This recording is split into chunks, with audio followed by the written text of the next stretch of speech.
everybody, it's Ron. This is going to be part 2 of Handlaying track. I'll be going over rails, tools to use, techniques, spikes, connectors, joiners, all that stuff. In part 1, you can see down below, I'll put a link and you can check that out. That I went over putting ties down, gluing them down, spacing them out, laying them, and laying out turnouts and stuff like that. So let's get to it.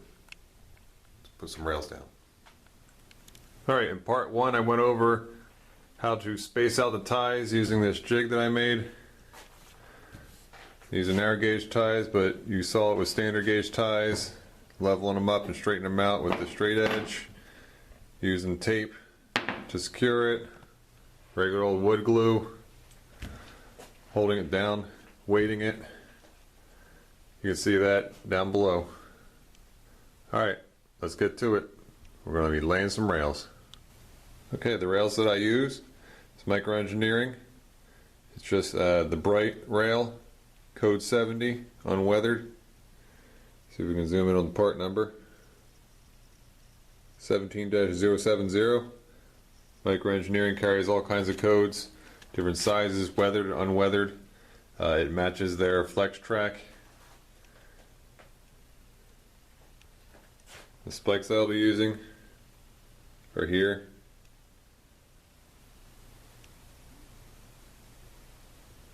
Okay, here's some of the accessories I use. The rail joiners here for code 70 by Micro Engineering. Insulated rail joiners to separate out the blocks. Small spikes by Micro Engineering, part number 30106. They're small ones. They look pretty good. I actually prefer these. These work pretty well and they look good. What it is, the head on them is smaller. The Micro Engineering head is a little bit bigger. And these I ran out of, so I'm just using these up. They're on hand. Here's some rail. I already have the ends cut and filed, and I have the connector on there, the coupler on both. If I can, I try to work from right to left, just because I spike with my right hand, and I'll hold it in place and move the gauges around with my left, and I'll work my way across. It works either way. You can make it work. You'll find your own techniques work best. Here's a helpful hint. Prior to this board that you see here, I had tools all over the place. My main bench was here in this area. I just had them laying all over the place, scattered all over. Helpful hint. I just had some scrap piece of plywood, threw it up near my layout right now. You can have it on a cart, you can have it off to the side. But I started organizing my tools, and this makes doing model railroading so much more enjoyable. I have everything separated, all my wrenches are out front. These are my main spiking pliers that I use, just a needle nose. I have cut a groove in the front, the tip up here, that holds the spikes. You can use them as regular needle nose pliers. Small cutters for plastic. Got the Xeron rail cutters. I'm going to need a new pair. They're starting to get a little worn. I use these for stripping my electrical wire. These crimp on my suitcase connectors for electrical. My writing utensils, small weighted hammer, nail set if I have to set any nails where I'm not spiking. If it's a flex track, I'll use regular just track spikes. That's all in the hidden area. Basic brushes. This is my file section here, all different shapes and tweezers. This is my gauging section here. Got the standard HO, narrow gauge HO, track cleaner. These are the track gauges, 3 points. A couple different brands. Knife section. So I just look over, grab a knife. Different screwdrivers.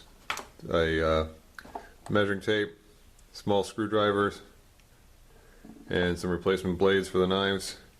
This will save you a lot of headaches looking for tools. It's all laid out right there. These are all my main tools when I'm working on the track. When I'm mainly done with track, these will pretty much all go away, and I'll do the same similar thing for scenery. or plastering.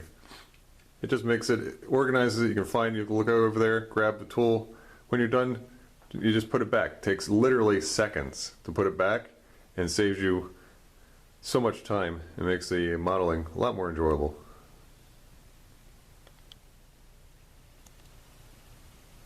Here's a helpful hint. Prior to this board that you see here, I had tools all over the place. My main bench was here in this area. I just had them laying all over the place, scattered all over. Helpful hint. I just had some scrap piece of plywood, threw it up near my layout right now. You can have it on a cart, you can have it off to the side. But I started organizing my tools. And this makes doing model railroading so much more enjoyable. I have everything separated, all my wrenches are out front. These are my main spiking pliers that I use, just a needle nose. I have cut a groove in the front, the tip up here that holds the spikes. You can use them as regular needle nose pliers. Small cutters for plastic. Got the Xeron rail cutters. I'm going to need a new pair. They're starting to get a little worn. I use these for stripping my electrical wire. These crimp on my suitcase connectors for electrical. My writing utensils, small weighted hammer, nail set if I have to set any nails. Where I'm not spiking, if it's a flex track, I'll use regular just track spikes. That's all in the hidden area. Basic brushes. This is my file section here, all different shapes and tweezers. This is my gauging section here. Got the standard HO, narrow gauge HO, a track cleaner. These are the track gauges, 3 points. A couple different brands. Knife section. So I just look over, grab a knife. Different screwdrivers, a measuring tape, small screwdrivers, and some replacement blades for the knives. This will save you a lot of headaches looking for tools. It's all laid out right there. These are all my main tools when I'm working on the track. When I'm mainly done with track, these will pretty much all go away, and I'll do the same similar thing for scenery or plastering. It just makes it, organizes it. You can find, you can look over there, grab the tool. When you're done, you just put it back. It takes literally seconds to put it back and saves you so much time. It makes the modeling a lot more enjoyable.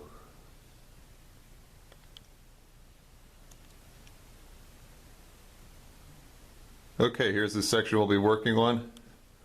The front track here, I already have rails down. The passing siding, the narrow gauge. This here, the ties are all glued down. You'll see that in part 1 of hand laying track. And this is just temporary. This is actually microengineering HON3 flex track. I figured why waste materials handling, that's eventually going to come up. And that's going to be where my coal trestle transfer dock is going to be. So they'll come up, and that's going to have a steep grade up to the transfer trestle for the coal, going from the narrow gauge up to the standard gauge back in this section here. So it's just temporary, just to see how operations go and everything. This here is standard gauge that I spiked down the other night. And as you can see,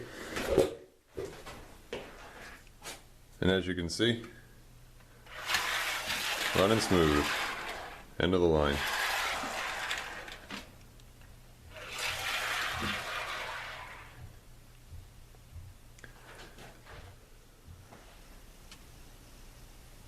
First thing I'm going to be doing is spiking down this turnout. This was done using a Fast Tracks jig, a number 6 dual gauge jig. You can see that on Fast Tracks website. I think it's Handlaid Turnouts. .com, I think it is, or you can look under fast-tracks.com, I think it is, or .net. Just Google it, look under handling track, and you'll see it. Great products. But I spiked the turnouts because they definitely need to go in a certain spot. The straight runs and even slight curves and stuff, they need to. Actually, they have a little more flexibility to them. So previously my friend Don stopped by, he glued all these ties down for me. Thanks, Don. and we're going to be laying the rails in this section. Now the Code 70 rail for microengineering is 36-inch pieces. Obviously you're going to have to cut it. I'll show you how I cut it. File it, slide on the rail joiners, slip them into place, and continue spiking it. We'll start at this end, and we'll start laying the rails. Let's get to it.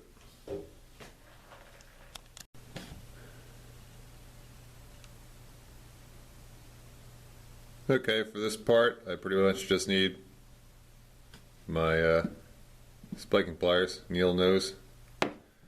These are a Crescent USA, and there's no part number on here. But I snagged these at Home Depot, actually. They had these and then the cutters. The cutters as a set. So they come in handy for model railroading. You can get other ones, cheaper ones at like a Harbor Freight. Any hardware stores have nice ones and cheaper ones available. That's all we're going to need. I got the small spikes here, got a nice pile of them. Just pick them up, and it's going to be hard to see, but I do have a groove about a 1/4 inch, maybe 3/16 from the end of the needle nose, groove cut in each jaw of the needle nose, and that helps hold the spike head.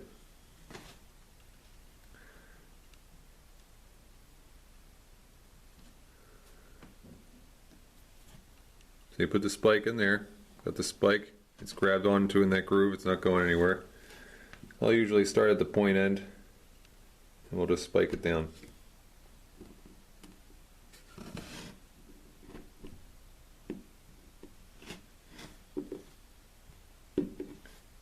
Pick up the next spike. I go in on an angle, almost a 45, so that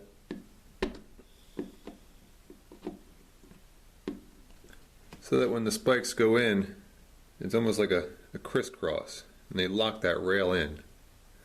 So you spike it in, the heads grab onto the rail, and they crisscross underneath and through the tie and into the homostoke.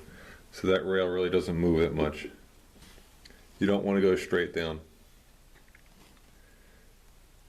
If you do, the rails have a tendency of popping up. So again, we're going to go to the other side of the rail, spike it down.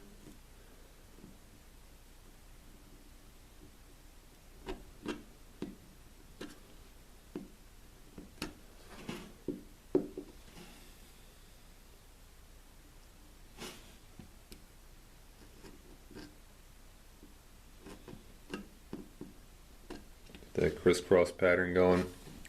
I'm not going to spike at the very end of the rails that I have here, because when I bring eventually the rails coming from this direction, I want to have a little play in there so I can put the joiners on, and then I'll spike that after the joiners are on.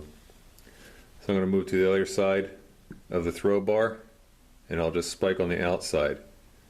The far end of the throw bar, just on the opposite side of the points, I spike on inside and outside of the rail.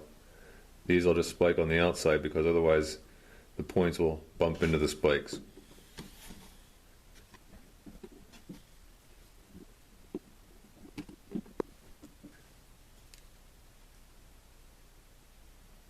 Now, using the Fast Tracks jigs, there are PC board ties that are soldered to all the rails, and that's how all the turnouts are made. Here's one that I made previously. This is a narrow gauge, and you can see there's ties that are spaced.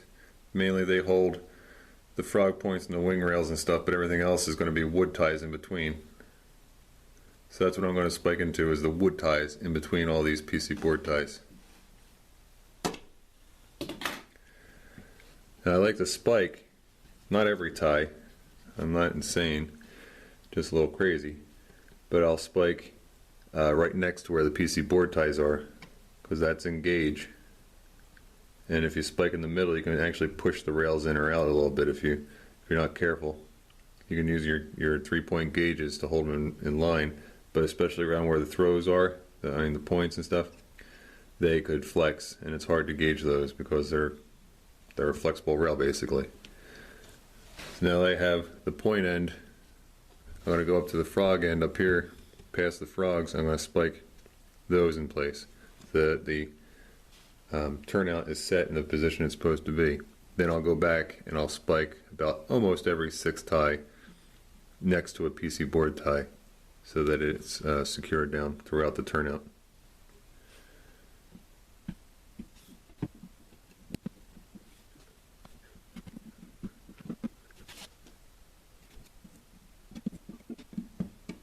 Now sometimes the spike head, as you push it in at that angle, it'll spin or rotate around the shaft of the spike. So you got to do is grab it and turn it so that it catches the base of the rail.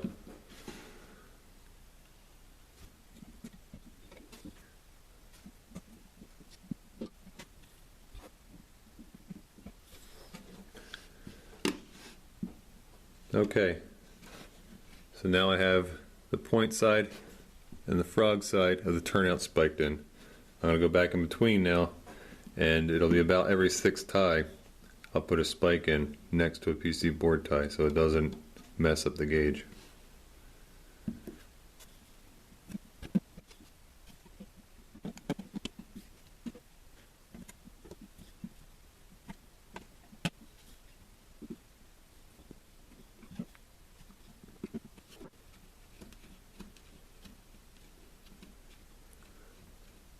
Once it's spiked into place, you want to check the points, make sure they're moving freely. On this particular turnout, I'll be using caboose ground throws. They're pretty robust actually for little plastic doohickeys, and that should be fine. A couple of the harder to reach areas, I am using the bulk frog turnout throws by Fast Tracks also. Another easy to put together, cheap alternative to turnout throws. I sound like a commercial for Fast Tracks. I'm not getting anything special.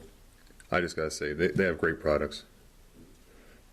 They do a fine job, great customer service, fast turnaround for orders. And look, Handlaid turnouts. Look great, run great. The first few will be a little practice. My first couple, they're actually on this layout, and they work fine. I might end up replacing them once I get the bulk of this main rail put in, because my skills have improved throughout time. And so these are some of the last ones I made, and these are running great.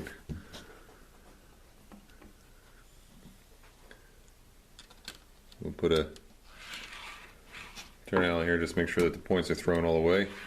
And as you can see, without my big clunky fingers bumping, this is an HON3 Blackstone truck, and it runs smoothly through those points and through the frog. This is using the number 6 dual gauge jig that Fast Tracks makes. So I will try and push it. I'll use this screwdriver. I'll push it this, the main route, normal route, and it runs smooth that way also. Doesn't take long once you get the skills and you get the idea of how to use the jigs and the filing tools and everything. Doesn't take long to make a simple basic turnout, even if it's narrow gauge or if it's standard gauge. The dual gauge turnouts and curved turnouts and some of the specialty turnouts, yes, they do take time, but I can do this turnout probably in 45 minutes to an hour, depending on, if I'm taking my time, which you definitely want to take your time. If I'm rushing a bit, I can probably get it done in 45 minutes, but I actually enjoy the process. So they take me about an hour to do each turnout, basic number 6 like this, or standard number 6, same configuration. All right. Let's move on to the straight sections of track. Okay, we had a couple more tools, mainly the same tool. It's a 3-point jig. As you can see, if you go to the extreme outside pins here and here, that'll be the standard gauge, and the pins in the middle will allow you for the narrow gauge, either offset to the left or the right. This one works both ways, but it's 2 points on one rail and 1 point on the other rail. So what I do, I'll use two, and I'll put them in opposite directions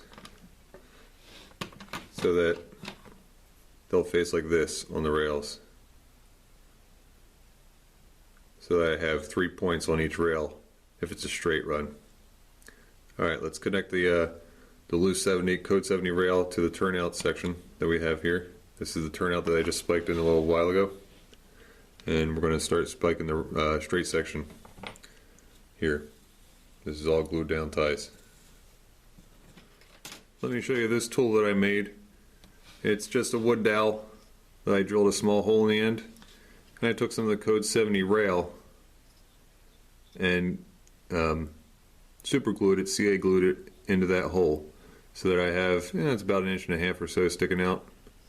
And I took a file, flat file, and I filed sort of a chisel point to the base of the rail. I'm not sure if you can see that or not. What that does is the code 70 rail joiners, this little sucker here, they're hard to get on if you don't spread them. The little flanges on them. So what I do is you just shove it on. You can push it right down on the plywood like so, and then pull it off, and it spreads the opening in the joiner just a little bit, so that makes it easier to slide onto the rails. Otherwise you're busting knuckles and bleeding all over the place trying to just shove these little joiners on. So wood dowel, hunk of code 70 rail, or if you're doing 83, doesn't matter, 83 rail, whatever matches your rails and your joiners. Handy little tool. Alright, with that said, let's get this rail connected. Just a slight wiggle, and they should connect. And I like to even up the rail joiner so that it's evenly spaced. Half of it's on one rail and half of it's on the other rail coming off the turnout. So I'll just take the needle nose pliers and just give it a little push so that it evens it up.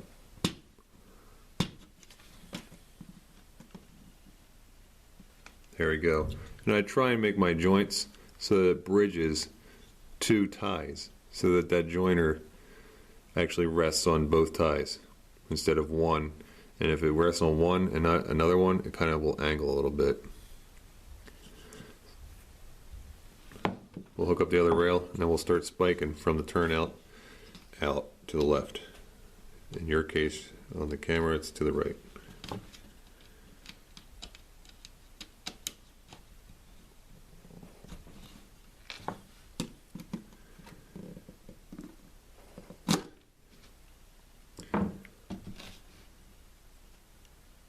Also, this is a straight section that I'm putting down. If you're doing a curved section, I pre-bend the rails at the curved section. Like this section here. You can see it has a slight bend to it. So prior to the bend, I just kept straight. This little section, I put some bends in each rail, and then I continued the rail straight down the line. What that does, it keeps it, it's basically, it's easier to spike.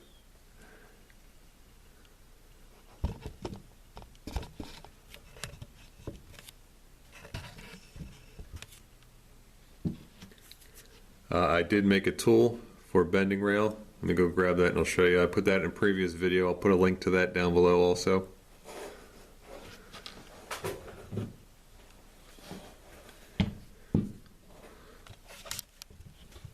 This is it here. This is my rail bender. The three wheels up top are just shower door rollers, thumb screws, some hard oak I had laying around. As you can see, I used a router and built a channel, drilled holes. I explained this in a previous video, so I'm not going to go too into depth, but this does a great job if you have longer radiuses to bend. This makes a nice consistent turn. Check the other video out. Let's get back to spiking rails. Alright, so I got it connected. What I'll do is I'll take my 3-point gauge and throw it onto the track. I'll put the other one in the opposite direction so that the 2 points are in the other direction. And I'm going to spike. I always try and count 6 ties.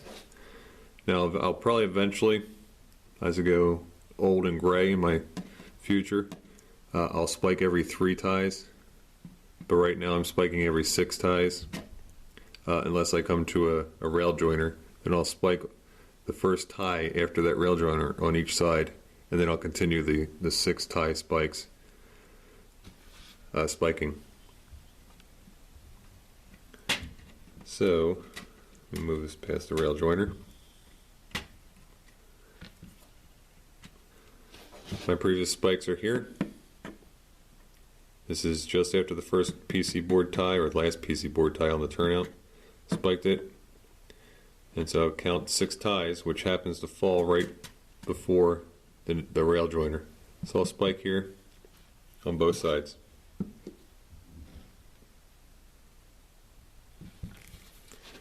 Keep your gauge fairly close to where you're going to be spiking.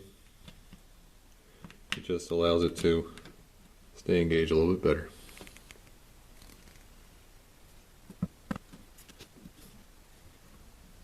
Always remember to do the angle coming from each direction. You do not want to go down straight.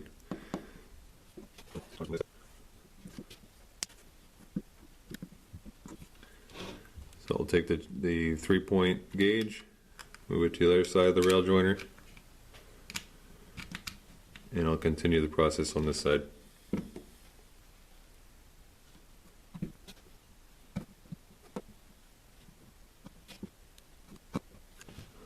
Okay, now that I got the rail joiner section spiked down on both sides of each rail joiner, I'll take a pencil and I'll sit there and I'll count 6 ties. So I don't have to sit there and count every single time. I'll just put a little mark next to the tie on the homosote. I'll work my way down 6, 6, 6 all the way down. That way I can just bang in the ties and the process goes a lot quicker.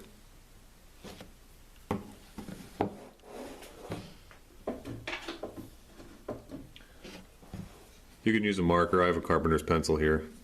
Just happened to be close. So the last tie that I did, or the last spikes that I did, I'll count 6 ties and I'll put a little mark. Count 6 ties, I'll put a little mark.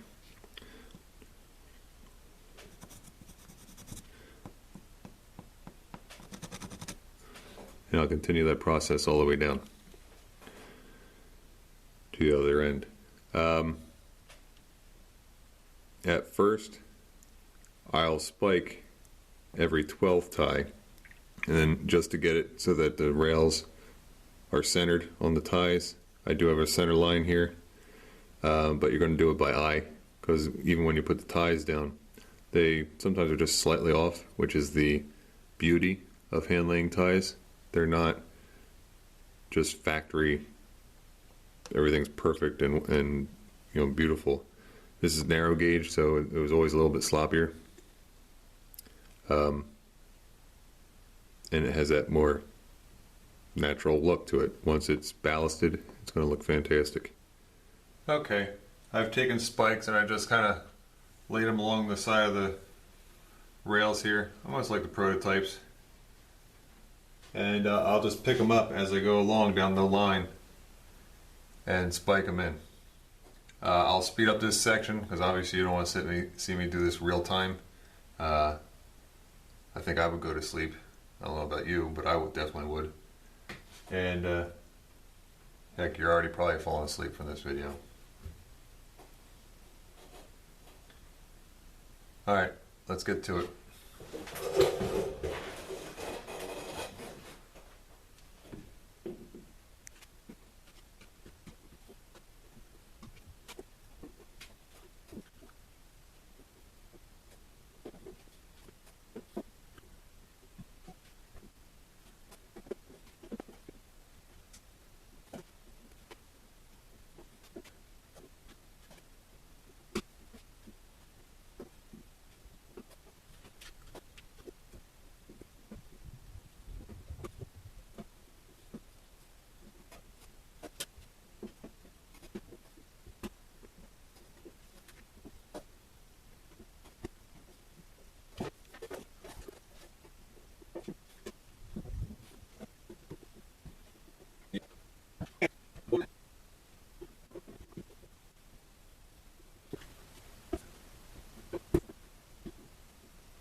Okay, now I made those marks every 6 tie. I just went and I spiked every 12 tie. I did that just so I can get it straight, get the bulk of it in line. Now I'll go back and I'll spike those every other 6 ties that I missed.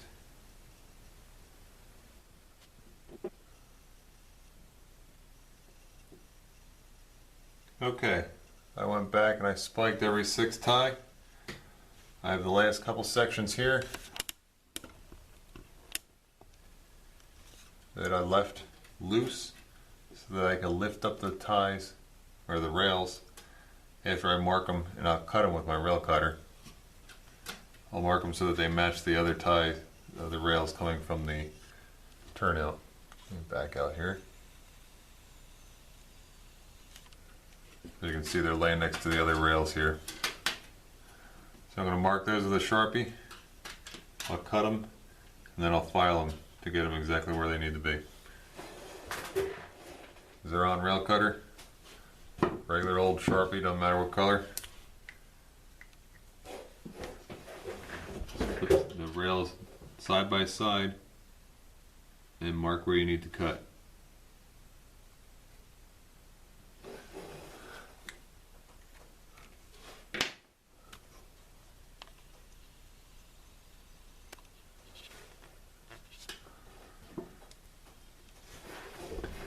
Now there's a beveled side and a straight side on these Zerons. Just make sure that the flat side is against the side you want to keep.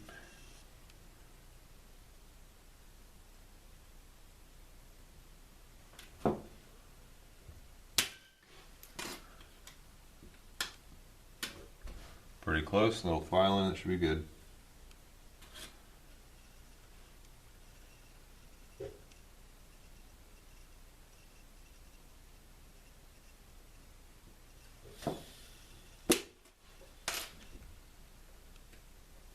Even better.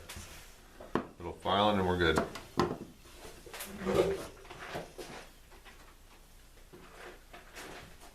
Just take a flat file. I usually file underneath the base of the rail, and then I'll file the face of the rail at the very end, so that squares it up. There you go. Nice match. Once that joiner goes on, that'll be perfect. This one needs a little bit more filing. It's better to file a little bit than to cut too much off with the rail cutters.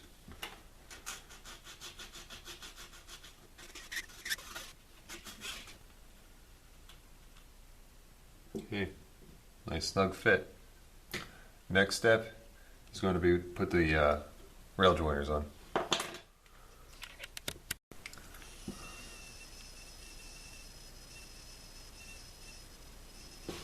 Okay, I got the rail joiner on this rail here closest to me, and I'll get the next one on.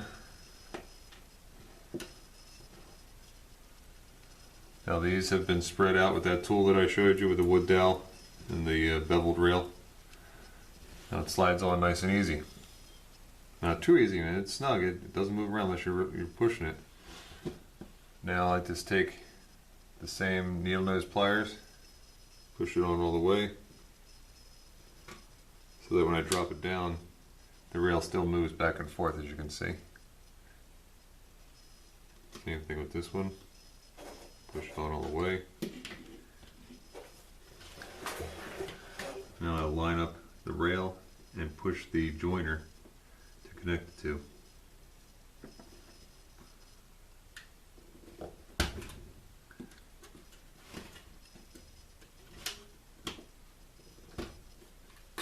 Oop, missed.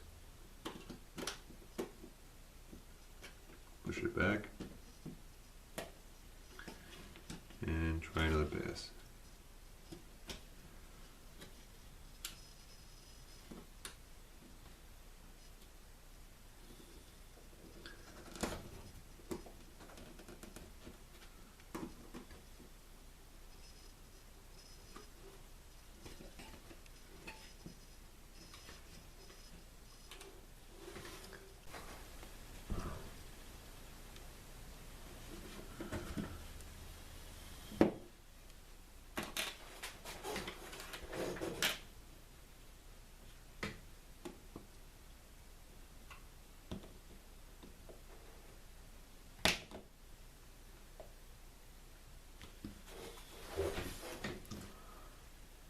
Okay, rail joiner is slid on. You can see here and here.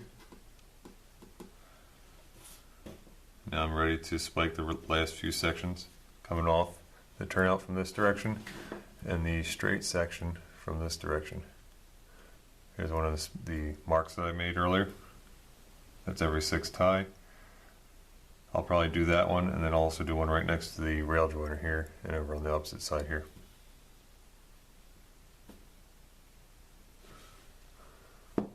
Okay, as you can see here, spikes grab onto the base of the rail and hold down the ties, hold down the rails. Pull these off.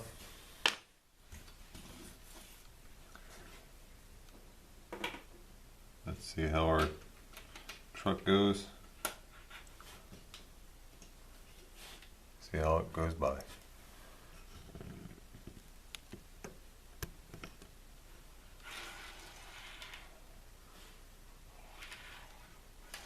Smooth transition. That's how you spike rails. If you have any questions, any comments, any hints for me, I'm always willing to learn more, learn better ways. This is working for me, I like it. But if it gets better, I like it even more. If you have any better ideas. So comment down below, like, subscribe, pass this on to forums if you want to, if I actually said anything worthwhile. I know some of these sections were a little boring. My next series will be how to watch paint dry. I think that's going to be a 15-part series.